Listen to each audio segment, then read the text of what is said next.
Ladies and gentlemen, welcome to Howard's Opinion, the podcast where we dive into the world of sports with unbridled passion and unparalleled expertise. I'm your host, Howard, and I'm thrilled to have you joining me today. As we embark on this journey through the realm of athletics, we'll be discussing the latest developments, dissecting the most intriguing storylines, and offering our unique perspective on the sports landscape. Now, let's dive right into our first segment, shall we? Today, we're shining the spotlight on the UCLA Bruins, who are poised to make a significant impact in the world of college athletics. With the onset of revenue sharing, the Bruins are positioning themselves for greatness, and athletic director Martin Jarmond is at the helm, steering the ship towards uncharted waters. Jarmond's vision for UCLA athletics is nothing short of ambitious, with a focus on investing in Olympic sports, bolstering the infrastructure of their men's and women's basketball teams, and creating new revenue streams through innovative partnerships. The hiring of an assistant general manager for each sport is a savvy move, designed to help navigate the complex world of recruiting and the transfer portal. But what really catches my attention is the arrival of quarterback Nico Yamaleava, who's generating buzz and excitement around the football program. With Coach Deshaun Foster at the helm, the Bruins are looking to turn the corner and make a deep run in the conference. And let's not forget the men's water polo team, defending their national championship with Ryder Dodd leading the charge.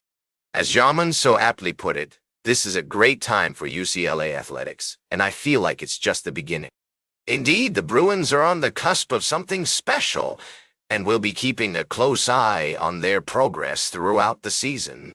The implications of revenue sharing are far-reaching, with schools like UCLA navigating the complexities of maximizing earnings opportunities for their athletes. The role of collectives in offering additional compensation is evolving, and it's fascinating to see how this will all play out. We'll be right back with more fascinating sports news on Howard's Opinion. Welcome back to Howard's Opinion. We're diving into the world of sports now, and I've got some exciting updates for you. The NFL is considering a major expansion of its international games, with Atlanta Falcons owner Arthur Blank suggesting that an international game every year for every team is probably on the horizon.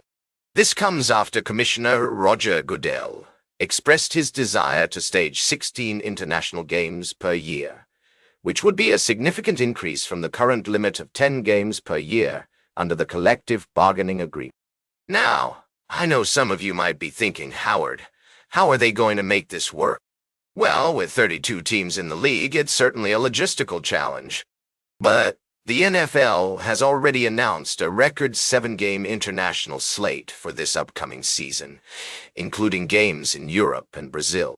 The Vikings will even play back-to-back games in different European countries, Ireland and England.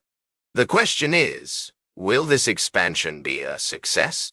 Will fans tune in to watch their favorite teams play across the globe? And what about the players? Will they be able to handle the travel and time zone changes? These are all valid concerns, but one thing's for sure. The NFL is committed to growing its international presence. We'll be keeping a close eye on this story as it develops, and we'll bring you all the latest updates.